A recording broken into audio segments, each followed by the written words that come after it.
नमस्कार, स्वागत है आपका बीटीवी न्यूज में। आपके साथ मैं हूं सना और आई खबरों की शुरुआत से पहले एक नजर डाल लेते हैं हेडलाइंस पर। 2000 रुपए की नोटबंदी के फरमान से जनता की मुश्किलें बढ़ी। आम जनता ने कहा फिर से बैंकों में लगेगी कतारें।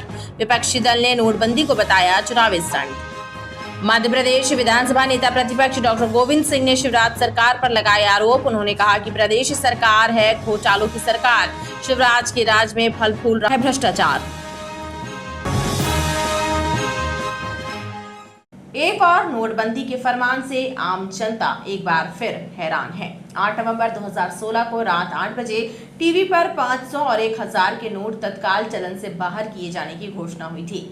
इसके बाद नोटबंदी की लंबी कतारों में खड़े होकर जनता ने अपने रुपए बैंकों में जमा कराए थे। 6.5 साल बाद गुलाबी रंग का 2000 वाला नोट भी चलन से बाहर हो रहा है। आरबीआई के अनुसार 2000 के 370 करोड़ नोट प्रिंट किए गए थे, जिनमें से लगभग 4.5 लाख करोड़ नोट बाजार से नदारद हैं। बड़े नोटों को काले धन के रूप में इकट्ठा किए जाने की जानकारी के बाद आरबीआई ने 2000 के नोट को चलन से बाहर करने का फैसला किया है। इस फैसले के बाद आम जनता की प्रतिक्रियाएं जहां सरकार को निशाने पर ले रही है, तो वहीं कांग्रेस पार्टी भी तीखे प्रहार कर रही है। 8 नवंबर 2016 की रात को 8 बजे प्रधानमंत्री नरेंद्र मोदी के द्वारा 1000 और 500 रुपए के नोटों को बंद किए जाने की घोषणा की गई थी और उसके बाद से ये नोट चलन से बाहर हो गए। एक बार फिर से एक और नोटबंदी के फरमान से हड़कंप मचा हुआ है, लेकिन अब ये फरमान आरबीआई ने जारी किया है। इसके तहत अब 2000 रुपए का नोट चलन से बाहर हो रहा है। इस आदेश से आम जनता के माथे पर भी बल पड़ गए हैं, क्योंकि एक बार फिर से उन्हें बचे खुचे 2 या 4 2000 के नोटों को बदलने के लिए बैंकों की कतारों में लगना पड़ेगा। इस आदेश को लेकर जहां आम जनता की अपनी प्रतिक्रिया है, तो वहीं विपक्षी दलों के नेता इसे आगामी चुनाव से जोड़कर देख रहे हैं। मध्य प्रदेश विधानसभा के नेता प्रतिपक्ष डॉक्टर गोविंद सिंह एवं कमलनाथ सरकार में वित्त मंत्री रहे तरुण भानोट ने कहा कि प्रधानमंत्री नरेंद्र मोदी ने इसे अपने फायदे के लिए किया है। नोटबंदी से जनता एवं व्यापारियों को केवल परेशानी ही उठानी पड़ेगी। हमें तो लगता है प्रधानमंत्री मोदी ऐसे दिमाग के प्रधानमंत्री हैं, या कहीं न कहीं किसी साजिश षड्यंत्र के तहत ये हुआ है। देश की जनता उनसे जवाब चाहती है स्पष्टीकरण। क्या बताइए किन परिस्थितियों में चालू किया और किन परिस्थितियों में आप बंद कर रहे, इसका स्पष्टीकरण प्रदेश और देश की जनता को दें। सरकार ने जो टैक्स के नाम पर जनता के गाड़ी कमाई को लूटा है पूंजीपतियों से, उस काले धन को जमा कराकर सफ़ेद करने की योजना है। बिना सोचे समझे और जिस विषय की आपको जानकारी ना हो उस पर निर्णय नहीं लेना चाहिए। आपने बिना किसी की से परामर्श किए, बिना किसी से बात किए एक तुगलकी फरमान जारी किया। नोटबंदी की, लोगों की जान तक गई। 1000 रुपया का नोट बंद करके 2000 रुपया का नोट चालू करना, ये भ्रष्टाचार बंद करना था या भ्रष्टाचार को बढ़ावा देना था? उसी समय कांग्रेस पार्टी ने और देश के तमाम जो और दुनिया भर के विशेषज्ञ थे, उन्होंने कहा था कि ये तो बहुत गलत निर्णय है और इससे बहुत लंबा नुकसान भारत की अर्थव्यवस्था को होगा, पर सुनी नहीं गई। बिना पूछे बिना सोचे समझे निर्णय लेने की आदत हो, मैं जो चाहे मैं करूं, मेरी मर्जी, इस तरह से काम करने की आदत हो, उनको उस समय तो तत्कालिक उसकी प्रकार का लाभ हो सकता है, पर देश को, समाज को लंबे समय में ऐसे निर्णयों से बहुत बड़ा नुकसान होता है। मोदी कोई भी काम करता है वो अपने लिए करता है। मोदी जी हो या भारतीय जनता पार्टी की सरकार, उनको जनता से कोई लेना देना नहीं। 2000 के नोट ये इकट्ठा करेंगे, जैसे गुजरात उत्तर नोटबंदी की रही उत्तर प्रदेश चुनाव के पहले। ये इनका प्लान रहता है कि 2000 के नोट बंद करके अपने पास रख लो और उसको बैंकों में जमा करके दूसरे नोट ले लो। तो ये अपने पास डंप करेंगे, यहाँ वहाँ से बुलवाएंगे और अरबों रुपए इनकी संपत्ति हो जाएगी। ये मोदी अपने लिए करता, देश के लिए नहीं करता। ये रिजर्व बैंक ऑफ इंडिया द्वारा 2000 के नोट जो प्रचलन में थे उन्हें बंद कर दिया गया है। पहले जो नोट पुराने 500 और 1000 के प्रचलन में थे, उन्हें ये बोल करके बंद किया गया कि जो काला धन है वो निकलेगा और भ्रष्टाचार में कमी आएगी। अब जो चलन में नोट थे उन्हें बंद करके जो है फिर लोगों को लाइन में लगाने का काम किया जा रहा है। लोग जो अपनी जमा पूंजी कुछ इकट्ठी करके घर में रखते हैं, अब वो अपना काम धंधा छोड़ करके जो है वो लोग बैंकों में बाहर लगेंगे और नोट बदलने का काम करेंगे। मुझे लगता है, जो मेरी समझ है, कि सरकार का गैर ज़रूरी कदम है। आम जनता का कहना है कि 2016 की नोटबंदी के दंश से उभरने में ही काफी वक्त लग गया था और अर्थव्यवस्था भी प्रभावित हुई थी। एक बार फिर से हो रही नोटबंदी उनके लिए परेशानी लेकर आएगी। 2000 के नोट बंद होने से देश की अर्थव्यवस्था को गहरा धक्का लगा है ना। और सरकार जिस तरह के अपना 2014 में लाई थी कि 2000 के नोट आने से कालाबाजारी बंद होगी, आतंकवादियों की कमर टूट जाएगी, तो एक नाकामी फिर उभर के सामने आई है। देखिए 2000 के नोट जिनके पास होंगे वो तो फिर से लाइन में ही लगेंगे। आपने लिमिटेशन भी बांध दी है ना, कि आप इतने तारीख तक जमा कर दें, एक बार में 10 से नोट ज़्यादा जमा नहीं होंगे। इससे आम जनता को परेशानी का सामना करना पड़ेगा और देश की अर्थव्यवस्था फिर से महंगाई के दौर में बढ़ने वाली है। पहले तो 1000 के जो नोट बंद हुए तो इससे पब्लिक को बहुत परेशानी हुई थी, क्योंकि लाइन में लगना, और इससे बड़े लोगों को थोड़ा सा, जिनके पास काला धन था, उनको थोड़ा सा आहत हुई थी, लेकिन आम पब्लिक इसके कारण बहुत ज़्यादा परेशान हो गई थी। और इसके बाद अब 2000 के नोट चलन में आए, इसके बाद अब इसको बंद किया जा रहा है। इससे आम पब्लिक जो है वो थोड़ा परेशान हो जाएगी, क्योंकि इसमें जो बड़े लोग रहते हैं, जो अपना काला धन दबा के रखते हैं, वो अपना सिस्टम जमा के रखते हैं। बताया जा रहा है कि 2000 के लगभग 4.5 लाख करोड़ बाजार से नदारत हैं। ऐसे में आरबीआई द्वारा इन नोटों को चलन से बाहर करने का निर्णय लिया गया है। मध्य प्रदेश में होने वाले आगामी विधानसभा चुनाव की तैयारियां राजनीतिक दलों के द्वारा शुरू कर दी गई हैं। कांग्रेस पार्टी के द्वारा 12 जून से विधानसभा चुनाव का शंखनाद जबलपुर से किया जा रहा है। इसमें भाग लेने के लिए कांग्रेस की स्टार प्रचारक प्रियंका वाड्रा गांधी जबलपुर आ रही हैं। इस कार्यक्रम की तैयारियों के लिए जबलपुर में संभागीय स्तर पर कांग्रेस पार्टी के नेताओं और कार्यकर्ताओं की बैठक हुई, जिसमें नेता प्रतिपक्ष गोविंद सिंह सहित पार्टी नेता और कार्यकर्ता शामिल हुए। मध्य प्रदेश में होने वाले आगामी विधानसभा चुनावों की तैयारियां राजनीतिक दलों ने शुरू कर दी है। विपक्षी दल कांग्रेस भी विधानसभा चुनाव की तैयारियों में जुटा हुआ है। कांग्रेस पार्टी 12 जून से प्रदेश में चुनाव का शंखनाद करने जा रही है। पार्टी ने इसके लिए जबलपुर जिले को चुना है। खास बात यह है कि कांग्रेस के चुनाव का शंखनाद कार्यक्रम का आगाज कांग्रेस की स्टार प्रचारक प्रियंका वाड्रा गांधी जबलपुर से करेंगी। प्रियंका वाड्रा गांधी के जबलपुर आगमन और अन्य कार्यक्रमों की रूपरेखा तैयार करने के लिए जबलपुर में कांग्रेस पार्टी की संभागीय स्तर की बैठक आयोजित हुई। इसमें नेता प्रतिपक्ष गोविंद सिंह सहित पार्टी के दिग्गज नेता, विधायक, पूर्व मंत्री और कांग्रेस के सभी प्रकोष्ठों और मोर्चा के पदाधिकारी शामिल हुए। पूर्व मंत्री और कांग्रेस विधायक तरुण भानोट ने बताया कि पार्टी की स्टार प्रचारक प्रियंका वाड्रा के जबलपुर आगमन को लेकर पार्टी कार्यकर्ता उत्साहित हैं। जिस प्रकार हिमाचल प्रदेश और कर्नाटक में पार्टी को जीत हासिल हुई है, उसी तरह मध्य प्रदेश विधानसभा चुनाव में जीत हासिल करने के लिए पार्टी जबलपुर जिले से चुनाव का शंखनाद करने जा रही है। हमारे जो प्रदेश कांग्रेस के अध्यक्ष हैं आदरणीय कमलनाथ जी, पूर्व मुख्यमंत्री मध्य प्रदेश, जो वचन पत्र तैयार कर रहे हैं और कमलनाथ जी जो कहते हैं वो करते हैं, और उस पर मोहर लगाने के लिए श्रीमती प्रियंका गांधी जी भी आ रही हैं। तो निश्चित तौर पर आम जनता में भारी उत्सुकता है। कांग्रेस पार्टी का जो आम कार्यकर्ता है, हम सब में भारी उत्सुकता है कि वो आएँ, जनता से रूबरू हो, उनका रोड शो हो, सभा हो, और वो अपनी बात लोगों के सामने संस्कारधानी के रखें। उसी के संदर्भ में आज ये महत्वपूर्ण बैठक बुलाई थी। मध्य प्रदेश में कांग्रेस पार्टी की सरकार बनेगी आदरणीय कमलनाथ जी के नेतृत्व में, और जो वचन हम जनता को दे रहे हैं उनको पूरा करेंगे और भाजपा के 18 साल के कुशासन को मध्य प्रदेश में समाप्त करेंगे। बैठक में बड़ी संख्या में पार्टी कार्यकर्ता और नेता शामिल हुए। स्वास्थ्य सेवाओं में विस्तार के तहत आरंभ किए गए टेली मानस अभियान के अंतर्गत जिला अस्पताल से साइकिल रैली निकाली गई। रैली के माध्यम से शहरवासियों को मानसिक रोगों से बचाव के प्रति जागरूक किया गया। अमृत महोत्सव के तहत स्वस्थ मन और स्वस्थ तन विषय पर मानसिक रोगों से बचाव के लिए जन जागरूकता अभियान आरंभ किया गया है। इसके अंतर्गत विक्टोरिया अस्पताल से साइकिल रैली निकाली गई, जिसे कैंट विधायक अशोक रोहानी और उत्तर मध्य से कांग्रेस विधायक विनय सक्सेना ने हरी झंडी दिखाकर रवाना किया।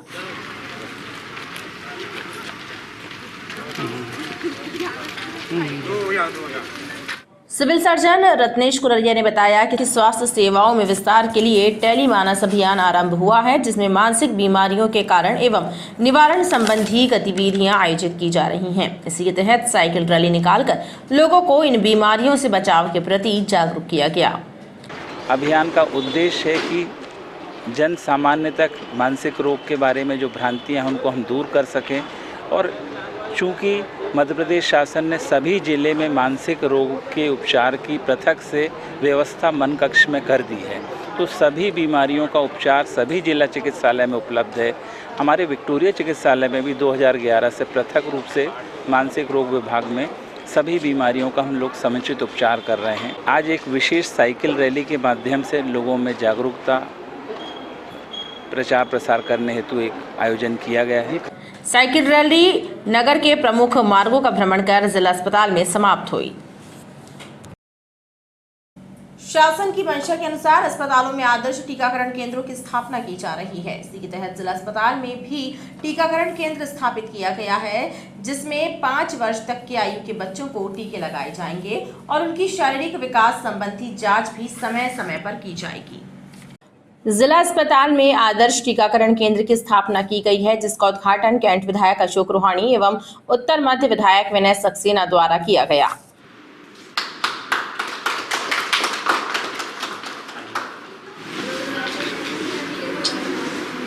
सीएमएचओ डॉक्टर संजय मिश्रा ने बताया कि इन आदर्श टीकाकरण केंद्र में 5 वर्ष तक के बच्चों को टीके लगाए जाएंगे और इनमें आने वाले बच्चों के शारीरिक विकास की भी जांच की जाएगी और उनके विकास में आने वाली बाधाओं को दूर किया जाएगा। आदर्श टीकाकरण केंद्रों की स्थापना की जाए तो जब माताएं अपने बच्चों को टीकाकरण के लिए लाएंगी तो हमारी टीम उन बच्चों की ग्रोथ का भी वैल्यूएशन करेंगे कि बच्चे का टीकाकरण भी हो जाए और उसका वैल्यूएशन और इवैल्यूएशन भी हो जाए, जिससे समय रहते यदि उसके शरीर के विकास में कोई बाधा आ रही है तो समय रहते उसको चिन्हित कर लिया जाए और उनके माता पिता को सलाह दी जाए कि इसमें क्या करना चाहिए। तो 5 वर्ष तक के बच्चे मुख्य रूप से यहाँ पर आएंगे और उनका टीकाकरण करके साथ उनकी जो ग्रोथ का वैल्यूएशन है वो भी किया जाएगा। आदर्श टीकाकरण की स्थापना से शिशुओं को निर्धारित उम्र में लगने वाले टीकों की भी जानकारी आसानी से मिल सकेगी। मुख्यमंत्री जन सेवा अभियान के तहत भानतलैया क्षेत्र में आयोजित शिविर में श्रमिक कार्ड, पीएम आवास योजना समेत अन्य योजनाओं से संबंधित आवेदन जमा कराए गए और उनकी समस्याओं का निराकरण कराने की भी प्रक्रिया की गई। मुख्यमंत्री जन सेवा अभियान के तहत विभिन्न स्थानों पर शिविर लगाकर हितग्राहियों की लंबित शिकायतों का निराकरण कराने का कार्य किया जा रहा है और इसी के साथ ही उन्हें शासन की योजनाओं का लाभ दिलाने के लिए आवेदन भी भरवाए जा रहे हैं। इसी कड़ी में भानतलैया में भी एक शिविर का आयोजन किया गया। ऐसे बहुत से लोग थे जिन्होंने अनेक प्रकार के कामों के लिए कलेक्ट्रेट में फॉर्म भरे थे और नगर निगम में फॉर्म भरे। आज इस जन सेवा अभियान के दूसरे पड़ाव में आज हम लोगों ने यहाँ पर लोगों के श्रमिक कार्ड, जाति प्रमाण पत्र और पेंशनों के स्वीकृति पत्र और इसके अलावा प्रधानमंत्री आवास योजना की जानकारियाँ जो सूचियाँ हमारे पास उपलब्ध हैं वो जानकारियाँ हम लोगों ने लोगों को उपलब्ध कराई। बड़ी संख्या में लोगों के यहाँ से आवंटन हम लोगों ने यहाँ से वितरित किए हैं। शिविर में श्रमिक कार्ड, पीएम आवास योजना समेत अन्य योजनाओं से संबंधित आवेदन भी जमा कराए।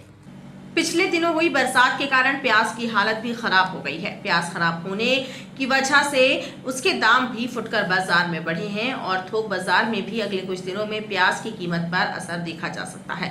फिलहाल किसान परेशान है क्योंकि थोक व्यापारी प्याज को गीली और खराब बताकर उन्हें सही कीमत नहीं दे रहे हैं। बारिश के दौरान प्याज की खेती भी खराब हुई है, जिसके कारण किसानों को प्याज के दाम कम मिल रहे हैं। किसानों का कहना है कि थोक व्यापारी उनकी प्याज को खराब बताकर फेंक रहे हैं और कीमत दे रहे हैं। पानी गिर गया, प्याज सड़ गई, घर रख भी में और ज़्यादा सड़ रही है। कोई मत नहीं कर रहा हो, लागत लेकर नहीं रही। शासन प्रशासन ने कुछ किया आप लोग? कुछ नहीं किया। हम चाहते हैं कि शासन कुछ मदद करे। हम करेली नरसिंहपुर से आए हैं, ग्राम बीनेर से। हमारी प्याज सड़ चुकी है, बहुत पानी गिर गया और यहाँ भी व्यापारी कहते हैं सड़ी है, तो प्याज का रेट नहीं मिल रहा, किसान बहुत परेशान। थोक व्यापारियों का कहना है कि फिलहाल प्याज की कीमत कम है, लेकिन आने वाले दिनों में खराब प्याज के कारण प्याज की कमी हो सकती है और उसके दाम भी बढ़ सकते हैं। तो इस साल की स्थिति देखते ये है कि जो भी माल आ रहा देखने में अच्छा लगता है, लेकिन उसको 2 दिन 4 दिन बाद जैसे वो कैंसर की बीमारी रहती ना कि समझ लो हाथ रखो बिल्कुल पिचक जाना, इसलिए माल ख़राब हो रहा है। और माल ख़राब होगा तो जहाँ तक मेरा अनुमान है कि इस साल प्याज रखने वाली बिल्कुल नहीं है। जो भी माल बच रहा है 2 दिन 4 दिन 10 दिन में जैसे किसान लाता है घर से निकाल के तुरंत बेच लो, बिक गई तो ठीक है, नहीं 2 दिन बाद फेंकना पड़ता है। किसान व्यापारियों को भी नुकसान हो रहा, किसान को तो नुकसान हो ही रहा, किसी की लागत नहीं निकल रही। प्याज का भविष्य अंधकारमय रहेगा यदि प्याज सब खराब यदि हो गई महीने 2 महीने में, तो प्याज जरूर जाएगी 30, 40, 50 रुपये किलो तक जा सकती है। किसानों का कहना है कि प्याज के उचित दाम नहीं मिलने से उनकी मेहनत बेकार हो गई है।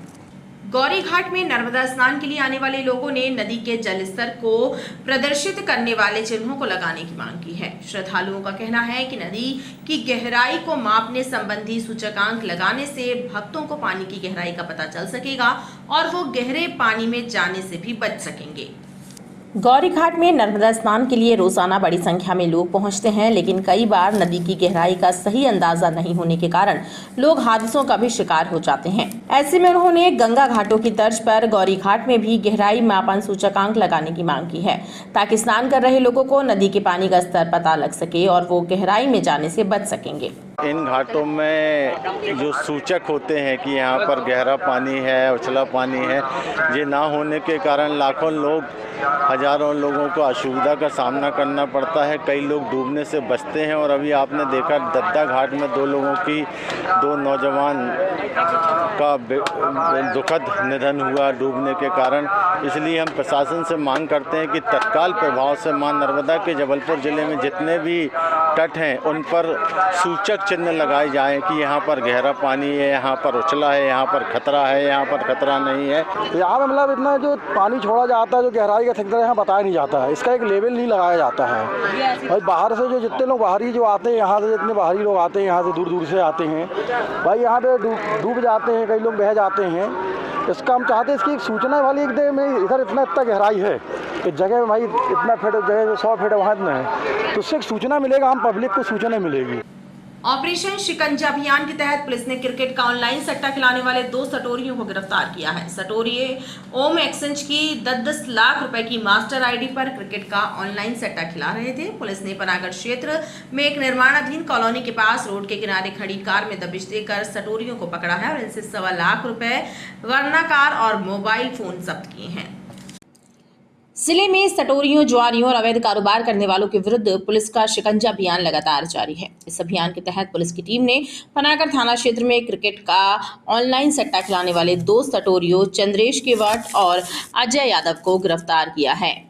चंद्रेश और अजय वारना हुंडई कार में बैठकर क्रिकेट का ऑनलाइन सट्टा बुक करने का काम कर रहे थे। इनके मोबाइल में ओम एक्सचेंज की 10-10 लाख रुपए की मास्टर आईडी मिली, जिसके माध्यम से ये दोनों पंजाब एवं राजस्थान रॉयल के बीच चल रहे मैच में सट्टे का दाव लगा रहे थे। पुलिस ने इनसे मोबाइल और 1.25 लाख रुपए भी बरामद किए हैं, साथ ही इनसे वारना कार भी जब्त की है। थाना पनागढ़ की टीम के द्वारा दबिश दी गई और मौके पर चंद्रेश केवट और अजय यादव से जो 2 मोबाइल मिले हैं उसमें ओम एक्सचेंज की मास्टर आईडीज़ मिली है, जो 10-10 लाख की मास्टर आईडीज़ हैं।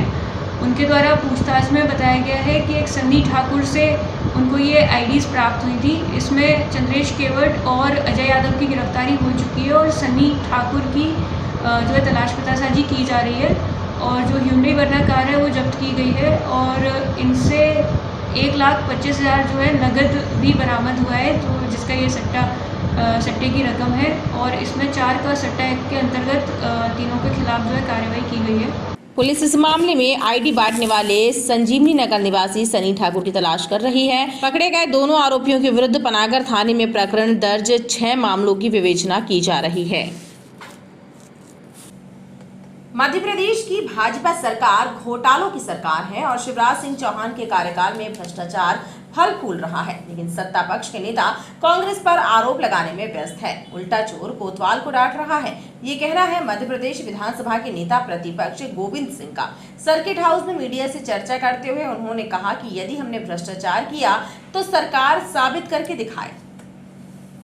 विधानसभा नेता प्रतिपक्ष डॉक्टर गोविंद सिंह ने जबलपुर प्रवास के दौरान सर्किट हाउस में मीडिया से चर्चा करते हुए सत्ता पक्ष पर जमकर निशाना साधा। उन्होंने कहा, सत्ता पक्ष के विधायक और स्वयं प्रदेश अध्यक्ष शर्मा भ्रष्टाचार में लिप्त हैं। वर्तमान सरकार घोटालों की सरकार है। वीडी शर्मा ने अपने पद का दुरुपयोग करते हुए अपनी पत्नी एवं ससुर को पद का लाभ पहुंचाया है। उन्होंने कहा कि सत्ता पक्ष पर उल्टा चोर कोतवाल को डांटे की कहावत सही साबित हो रही है, क्योंकि वो कांग्रेसियों पर भ्रष्टाचार का आरोप लगा रहे हैं, लेकिन हम उन्हें चुनौती दे रहे हैं कि वो आरोपों को सिद्ध करके बताए। इस दौरान उन्होंने शिवराज सरकार पर करोड़ों रुपए का घोटाला करने का भी आरोप लगाया। जवाब दीजिए वीडी शर्मा जी कि आपने भारतीय जनता पार्टी के अध्यक्ष बन के सरकार के मुखिया होने के बाद पार्टी के आपने आपकी पत्नी जो जबलपुर जवाहरलाल नेहरू कृषि विश्वविद्यालय में लेक्चरर थी, उनको यहाँ से ले जाके किस हैसियत से, किस नैतिकता के साथ आपने जब भोपाल में ऊंचे पद में बैठाने का काम किया। 3.25 लाख का करोड़ का बजट मध्य प्रदेश का लगभग, और 3.5 लाख करोड़ का कर्जा। कहाँ है विकास? जब जब सरकार भ्रष्टाचार के आरोप में विधानसभा फंसती है, उस समय हल्ला गुल्ला करके जवाब न दे के प्रश्नों का और सदन समाप्त करती है। प्रजातंत्र का गला घोट रही है। क्यों? अगर आप दूध के धुले हो शिवराज सिंह जी, तो फिर आपको विधानसभा से क्यों डर है? और मैं तो साफ कहना चाहता हूँ, अगर गंगा गंगोत्री से गंदी अपवित्र हो तो नीचे उसकी सफाई नहीं हो सकती। लेकिन मध्य प्रदेश के मुख्यमंत्री शिवराज सिंह भ्रष्टाचार की गंगा एक श्यामला हिल के निवास से चल रही है। इसलिए आप देखिए रोजाना कहीं घोटाले पड़ रहे हैं। आयुष्मान घोटाला, नर्सिंग घोटाला, समय योजना घोटाला, छात्रवृत्ति घोटाला, स्कूल ड्रेस घोटाला, पौधरोपण घोटाला, आजीविका मिशन। आगामी चुनाव में कांग्रेस पार्टी की जीत को लेकर भी उन्होंने कहा कि प्रदेश की जनता भी भाजपा के छल को समझ चुकी है, लिहाजा जनादेश कांग्रेस के पक्ष में रहेगा। खबरों का सिलसिला लगातार जारी रहेगा। आप देखते रहिए BTV न्यूज़।